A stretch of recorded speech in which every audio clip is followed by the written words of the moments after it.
Hello मेरे प्यारे साथियों, मैं सत्येंद्र साहनी और आज फिर से आपके लिए एक नए टॉपिक मिश्रण से संबंधित प्रश्न को लेके आया हूं। देखेंगे सबसे आसान तरीका इस तरह का प्रश्न को बनाने का। ठीक है, तो आज का पहला प्रश्न है, दो बर्तन है जिसमें दूध और पानी का अनुपात 3:2 और 7:3 दिया हुआ है। दो बर्तन है, पहले बर्तन में दूध और पानी 3:2 और दूसरे बर्तन में 7:3 है।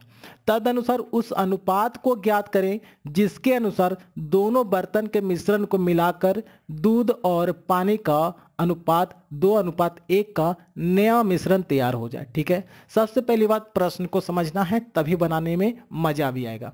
प्रश्न कह रहा है दो तरह का बर्तन है। ठीक है, दो तरह का बर्तन बना दिया, इसमें दूध और पानी और इसमें भी दूध और पानी का अनुपात दिया हुआ है 3:2, इसमें दिया हुआ है 7:3। ये दो तरह का बर्तन है, ये पहला बर्तन है, ये दूसरा बर्तन। प्रश्न बोला है इस दोनों से बर्तन से कुछ ना कुछ क्वांटिटी लिया गया है, इस दोनों को मिलाकर एक तीसरा बर्तन तैयार किया गया है जिसमें दूध और पानी का अनुपात हो जाता है 2:1। तो प्रश्न पूछा इससे कितना क्वांटिटी लिया है और दूसरे वाले बर्तन से कितना मिश्रण लिया है, इस दोनों का अनुपात निकालना है। समझ गया होगा प्रश्न।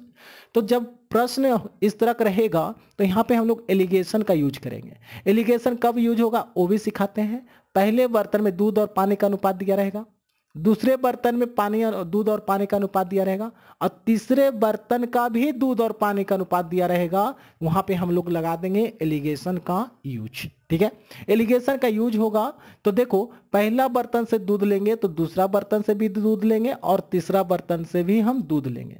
अगर पहले बर्तन से पानी की मात्रा लेंगे तो दूसरा बर्तन से भी पानी की मात्रा लेंगे और तीसरा बर्तन से भी पानी की मात्रा लेंगे। आंसर दोनों से सेम आएगा। आंसर दोनों से क्या आएगा? सेम आएगा। क्लियर है यहां तक? तो हम दूध लेके चलते हैं। दो तरह का बर्तन है, पहला और दूसरा। पहले बर्तन में दूध कितना है? 3 है। कितना में? 3×2 5 में। 5 में 3 भाग दूध है तो यहां लिखेंगे 3/5। दूसरे बर्तन से देखें तो 7 भाग दूध है। कितना में? 7×3 10 में, तो लिखेंगे 7/10। दूसरे बर्तन में 7/10 भाग दूध है। दोनों को मिलाकर देखा जाए तो 2 भाग दूध है। कितना में? 2/1/3 में। 2 भाग दूध है 2/1/3 में। ठीक है, यहां से हम लोग एलिगेशन का नियम लगा देंगे। ठीक है, अब लगाने का देखो, इस तरह का अगर फ्रैक्शन में आ गया, भिन्न के रूप में आ गया तो घटाने में दिक्कत हो रही है। जब घटाने में दिक्कत हो रहा है तो नीचे जो 5 है, 10 है, 3 है, इसका लसा ले लीजिएगा। लसा किसका लेना है? 5, 10, 3 का हो जाएगा 30। जो लसा आएगा हमको क्या करना है? सभी में गुना कर देना है। सभी में क्या करेंगे? गुना कर देंगे। ठीक है, अब यहां देखो, ये कट गया 6 मरतबे में हो गया, ये कट गया 3 मरतबे में, ये कट गया 10 मरतबे में, कट गया। अब देखो, बड़ा में से छोटा, एलिगेशन का नियम कहता है बड़ा में से छोटा घटाना है। यहां देखो 6×3 18, 6×3 18। यहां देखो 10×2 20, 10×2 20, तो 20 में से 18 गया, बचा कितना? 2। यहां 2 लिख दीजिएगा। ठीक है, उसी तरह 7×3 21, 21 और यहाँ पे 10×2 20, तो 21 में से 20 गया, बचा कितना? 1। तो ये आपका अनुपात आ गया किसका? मात्रा का। यानी कि पहले बर्तन से 1 यूनिट लिया तो दूसरे बर्तन से 2 यूनिट मिश्रण लिया। यानी जो पूछ रहा था प्रश्न में, दोनों बर्तन का अनुपात किस किस अनुपात में मिश्रण लिया है, तो 1:2 के अनुपात में मिश्रण लिया है। यही हमारा इस प्रश्न का सही जवाब हो गया। ऑप्शन ए हमारा इस प्रश्न का राइट आंसर हो गया। क्लियर है प्यारे साथियों? समझ में आ गई कि एलिगेशन मेथड का उपयोग करना कब होता है, सबसे जरूरी समझना ये बात है। ठीक है, आप समझ गए होंगे तो इससे आसान कोई मेथड हो ही नहीं सकता है। तो चलिए मेरे प्यारे साथियों, इस तरह का एक प्रश्न और देख लेते हैं।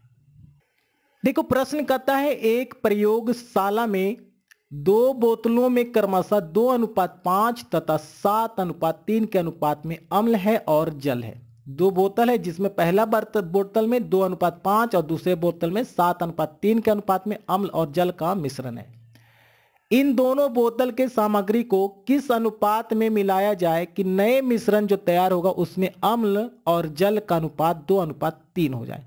फिर से वही नियम हो गया।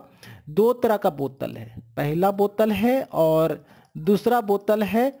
ये दोनों में अम्ल और वाटर, ठीक है, अम्ल और वाटर का अनुपात दिया हुआ है 2:5 और इसमें दिया आपका 7:3। नहीं समझ में आया पिछले प्रश्न तो इस बार समझने की कोशिश कीजिएगा।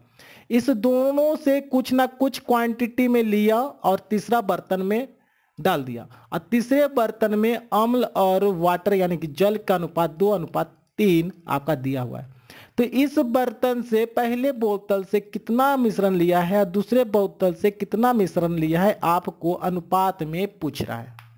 जैसे ही देखेंगे अम्ल वाटर यहाँ पर भी है, अम्ल वाटर दूसरे बोतल में है, अम्ल वाटर तीसरे बोतल में भी है। एलिगेशन का मेथड लगा देना है आंख बंद करके, ठीक है। तो करना क्या है, अम्ल लेंगे तो तीनों से अम्ल लेगा, तीनों से अम्ल लेगा, ठीक है। अब देखो इसमें अम्ल है 2 भाग, कितना में 5 2 7 में, तो 2 भाग है 5 2 7 में। इसमें अम्ल कितना है 7 भाग है, 7 3 10 में, 7 3 10 में। तीसरे बर्तन में अम्ल कितना है 2 है, 3 2 5 में, 3 2 5 में, ठीक है। अब यहां से हम लोग लगाएंगे एलिगेशन मेथड का उपयोग करेंगे, ठीक है। तो नीचे जो 7 है 5 है और 10 है, इसको क्या करेंगे हम लोग, सबसे पहले लसा ले लेंगे। 7 10 5 का लसा हो गया, कितना हो गया 70, कितना हो गया 70, ठीक है। 70 हो गया तो सब में 70 से हम लोग क्या करेंगे, गुना कर देंगे। जितना आएगा सब में 70 से गुना कर दें ताकि नीचे क्या हो जाए, कट जाए। ये कटेगा 10 मरतब में, ये कटेगा 7 मरतब में, ये कटेगा 14 मरतब में। अब तिरछा तिरछी देखो घटा देना है, जो बड़ा होगा बड़ा में से छोटा घटा देना है। यहाँ होगा 10 दूनी 20, 10 दूनी 20, यहाँ हो गया 14 दूनी 28, 14 दूनी 28, 28 में से 20 गया, बचा कितना 8, यहाँ 8 लिखिएगा। उसी तरह यहाँ देखो 7 7 49 और 7 14 दूनी 28, 49 में से आपका 28 घट गया तो बचेगा कितना 21, कितना बचेगा 21। तो अंत में जो मात्रा आया हमारा मिश्रण का कि पहले बोतल से कितना लिया तो 21 लिया, दूसरे बोतल से कितना लिया 8 लिया, यानी 21:8 हमारा आंसर हो गया जो प्रश्न पूछ रहा था। क्लियर है प्यारे साथियों। देखो बनाने का सबसे आसान तरीका, इससे कुछ भी आसान नहीं है। मेन है आपको समझना एलिगेशन मेथड का उपयोग कब होगा, तो तीनों बर्तन में आपका दूध और अम्ल और पानी, अम्ल और पानी, अम्ल और पानी तीनों बोतल में रहेगा, एलिगेशन लगा देना है, ठीक है। तो मेरे प्यारे साथियों उम्मीद है आपको आज का वीडियो पसंद आई होगी। अगर वीडियो अच्छा लगा है तो लाइक कीजिएगा, साथ में मेरे चैनल पर नए हैं तो चैनल को सब्सक्राइब कर लीजिएगा। तो आज के लिए बस इतना ही, फिर मिलेंगे अगले वीडियो में। तब तक के लिए धन्यवाद। जय हिंद, वंदे मातरम।